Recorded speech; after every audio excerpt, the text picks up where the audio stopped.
2019. 2019. It's time for my favorite books of 2019.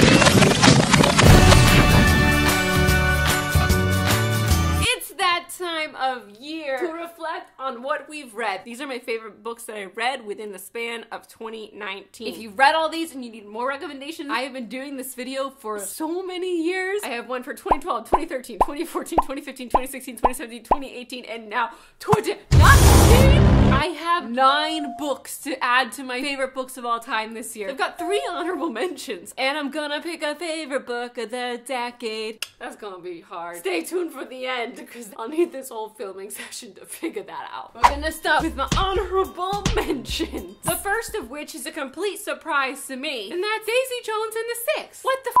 I don't know what this is doing here. I listened to this via audiobook. I really enjoyed it, but I in no way loved it. But the more I let this shit ruminate, the more I liked it. And the more things resonated and came up in my brain during different times of the year. I read this in April, I think, and I think about it all the time. I feel like I've gained a new perspective on a lot of the themes in this book throughout this year. And if that isn't a reason for it to be here on my almost favorites list, I don't know what is. I think there's a lot in here that sticks with you. My other honorable mention was The Fountains of Silence by Ruta Sepetys. So much work went into making this the masterpiece that it is. I just so admire how Ruta crafts her stories. I have one superlative to give out this year because I couldn't exactly put this book in my favorites. Favorite book that I wrote that came out this year.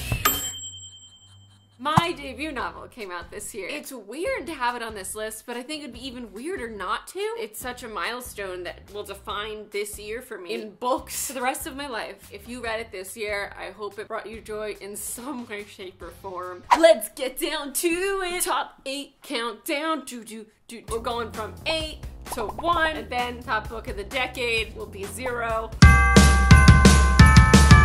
At 7 this year, I have Life and Death by Stephenie Meyer. I will never forget reading this book. I had the best time. You don't have that with every book, even a really, really good book. Sometimes you don't have fun reading it. This was the most fun reading experience. This is the Twilight reimagined, where all the genders are switched. Bella is Beau, Edward is Edith. I love the turn that this book took. It gave me this sense of closure that I never even knew I needed, and I don't want to spoil anything for you. If you ever were a Twilight fan, I recommend picking it up.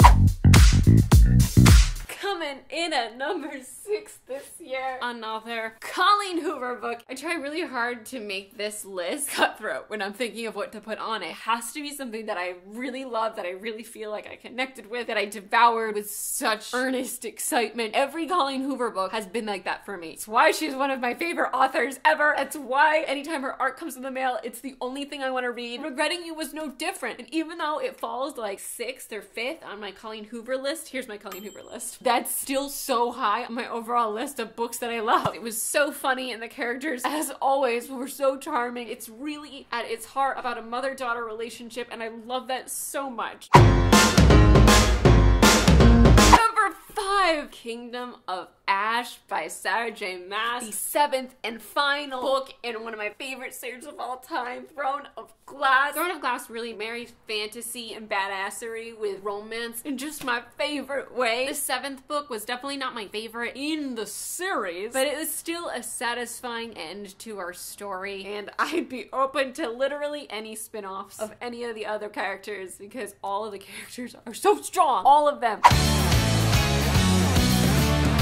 Frankly in Love by David Yoon. This is David's debut novel. I love how personal it feels. I love how strong the voice is. I love all the themes running through it. I felt so close to this character while I was reading this, and that's what you want to feel. That's what I want to feel. It's about a Korean boy in high school whose parents really want him to date a Korean girl, but he starts dating a white girl from his class, Brittany, and to keep his parents from finding out, he starts fake dating a Korean girl that his family really, really wants him to date. It's super fun and super poignant. Loved it. Yeah!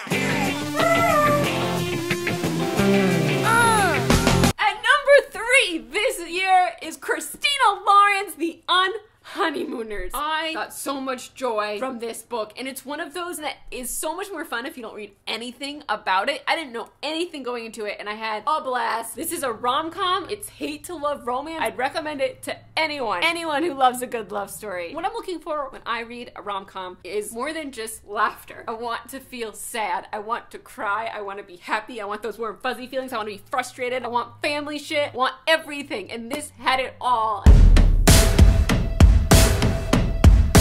Number 2. My number 2 favorite book of 2019 is The Toll by Neal Shusterman. I just made a 30-minute book talk about The Toll. This is the 3rd and final book in the Scythe trilogy. It is tied for my favorite trilogy of all time. It is so clever and well crafted. There's so much to delve into here. They keep you on the edge of your seat. You never really know what's coming next. Neal just keeps throwing new things at you to like sit and ponder for hours. That is my favorite thing. I love all the philosophical questions that come up when you're reading this. You really brought it home with The Toll, and I will be talking about this series forever. Okay, y'all, it's time for number 1. Favorite book of 2019, my favorite book of 2019. Can you sense it? Can you feel it? I did not expect this when I started it to be my favorite book of the year. But isn't that just the best when your favorite book of the year is an unexpected read? It's none other than Verity by Colleen Hoover. When I heard that Colleen was writing a super dark horror thriller book, I didn't know what to think. I mean, obviously I was excited because I love everything that Colleen writes. But I wasn't expecting to be so enthralled by it that I couldn't go to sleep. You know, I wasn't expecting it to be my every thought for the 48 hours that I was reading it. Obviously, I finished it very, very quickly. It's not very long, and I could not put it down. It's a romantic, horrifying thriller. It's very, very dark. It's definitely rated R. Definitely rated R. So take that into consideration before you go into it. I read this at the beginning of the year. Obviously, I'm still thinking about it. I'm still talking about it. I'm still recommending it to everyone. If you can go into it without reading the synopsis, I highly recommend it. I hope Colleen writes more in this vein. I've just literally been telling everyone about it all year.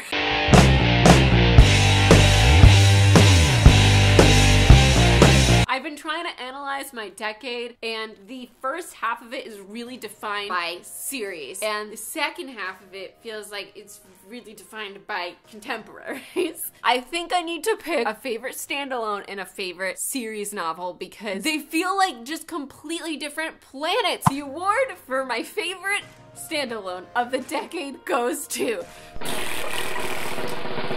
Fangirl by Rainbow Rowell. I always come back to this book whenever someone asks me the age-old question, what book lead do you relate to the most? It's always Kath. I reread it in the past couple years and I still absolutely adore it. The favorite series book of the decade award has been much more difficult. The nominees are Clockwork Prince by Cassandra Clare, House of Hades by Rick Riordan, Queen of Shadows by Sarah J. Maas, A Court of Mist and Fury by Sarah J. Maas, Lord of Shadows by Cassandra Clare.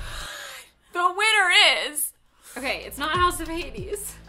It's not A Court of Mist and Fury. Oh, Lord of Shadows is so good, but it's not Lord of Shadows. Clockwork Prince is one of my favorite books of all time, but it feels too close to the beginning of the decade. And if I'm being honest, in series, I feel like this decade for me in reading was really marked by my love of Sarah J. Maas's series Throne of Glass. I've loved Cassandra Clare through the 2010s, and I've been obsessing over her for a very long time. Sarah J. Maas's books came into my life this decade. I'm gonna give it to Queen of fucking Shadows because that book was my everything when I was reading it. I was so invested. I had the best time doing the book talk, and it was like my favorite time for Selena, and my favorite time for my ships. Yeah. Those are my favorite series books of the decade. Please share what your book of the decade is. I'd love to know. Because I feel like more goes into book of the decade than just it being one of your favorites. It's something that feels like it marked that time for you. My name's Christine. You can follow me on Instagram @xteenmay, on Twitter @xteenmay. My debut novel is called Again But Better. It is out now. The link is in the description below. I make videos every week. Thank you for watching, and I'll see you next time. Goodbye!